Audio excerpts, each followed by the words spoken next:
Aqueles que têm aparência de bondade e santidade diante dos homens, sem ser bom, ou de fato santo.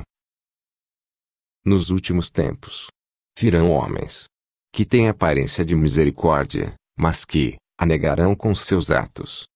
São aqueles que pregam uma falsa misericórdia, que não se chama conversão. E aparentam misericórdia diante dos homens, mas a desafiam com suas obras, e com seu modo autêntico de ser. Novamente o conflito, entre o que aparece, e o que é, entre o que é pregado, e o que é proposto como pastoral. Aqueles que desculpam o adultério, de acordo com a consciência individual, ou compreendem a situação pessoal de cada um. Novamente o casuísmo farisaico sobre o repúdio. Aqueles que rejeitam o claro ensino de Cristo sobre adultério, e justificam o divórcio, por razões humanas. Compadecendo dos casais em situação irregular, em adultério. Em vez de falar coisas favoráveis, e ter pena do cônjuge abandonado, que se esforça, e consegue, rogando pela graça de Deus. Por viver em castidade, não por pecar. Esta é a autêntica parte danificada, e frágil, que deve ser protegida, que a Igreja protegeu, nos últimos 2000 anos. A misericórdia autêntica, nunca pode ser separada da verdade, e exige apelo à conversão com caridade. Mas também, com severidade, para aqueles que vivem em adultério, isto é, castidade, para salvar sua alma. Dar comunhão a um casal adúltero impenitente significaria dar validade àquela situação de pecado. Assim, como os fariseus davam validade ao casamento do repudiante com uma nova mulher, e da repudiada com outro homem. E seria empurrar aquele casal para um novo pecado mortal. O sacrilégio, tornando-os réus do sangue e da carne de Cristo, que eles querem tomar indignamente. O padre que promove, ou tolera algo assim, peca ainda mais seriamente, do que o sujeito, que comunga indignamente.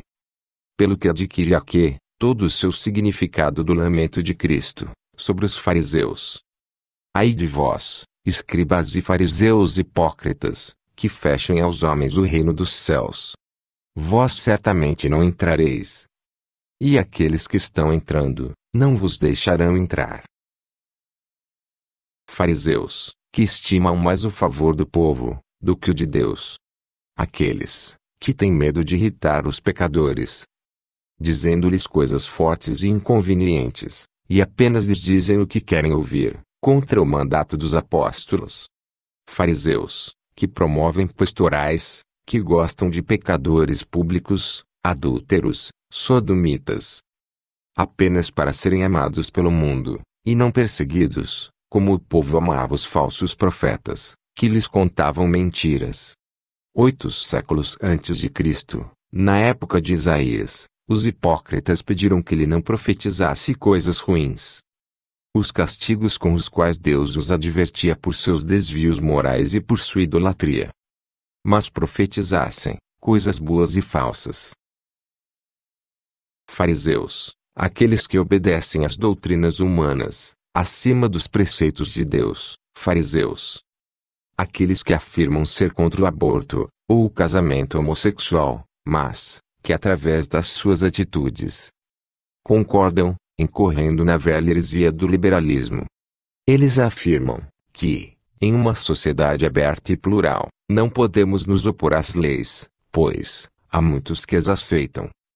E cada um pode escolher a opção que ele considera apropriada. Eis os fariseus de hoje, os liberais. Aqueles que colocam a democracia acima dos preceitos imutáveis de Deus, os contemporizadores com a política. Ainda pior do que o liberal, é o católico, que, positivamente justifica, e aceita, esses dois males.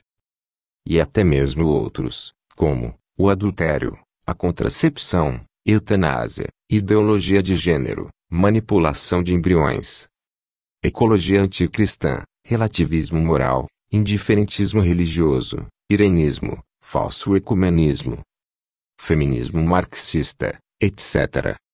porque, segundo eles, a única moralidade aceitável é a que marca o povo, o parlamento, em suas leis.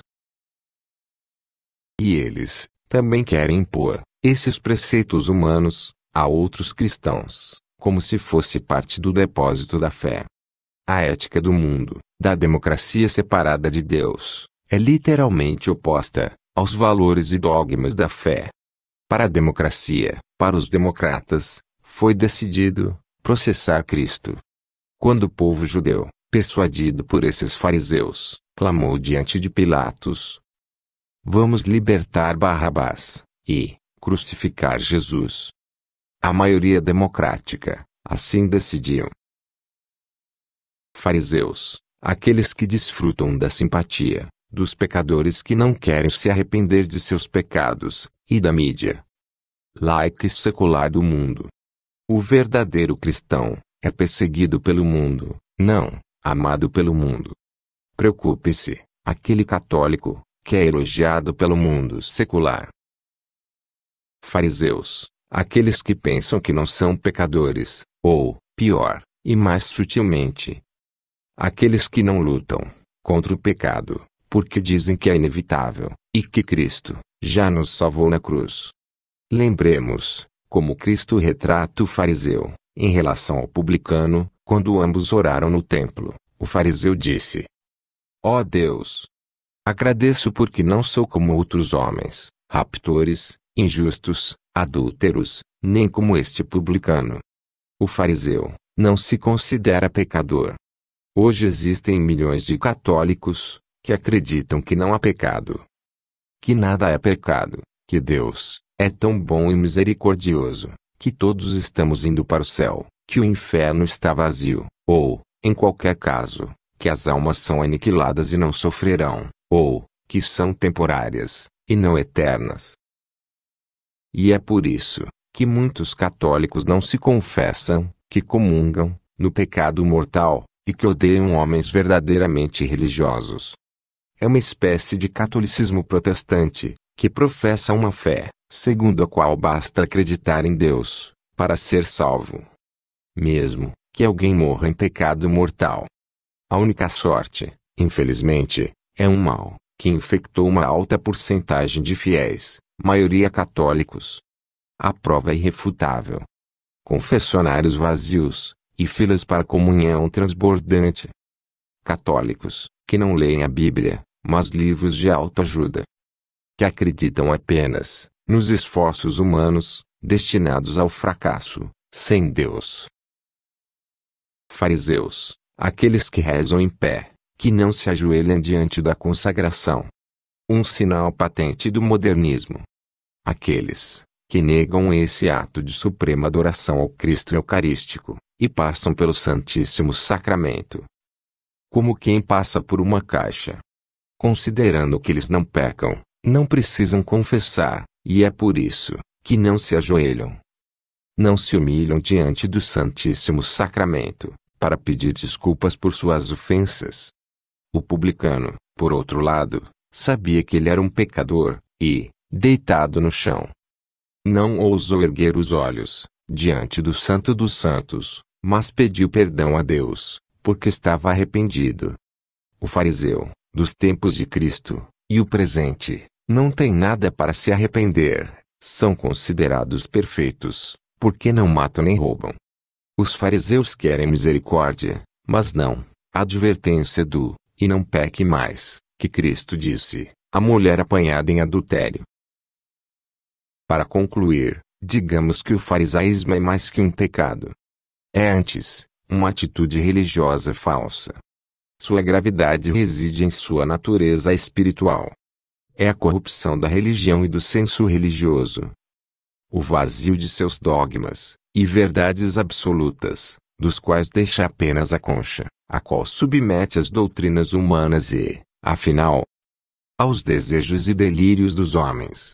Não é apenas um pecado de falsidade, hipocrisia, mas também de orgulho, porque eles querem ser lisonjeados pelo povo, pela virtude que não têm, e pela pastoral relaxada que eles permitem.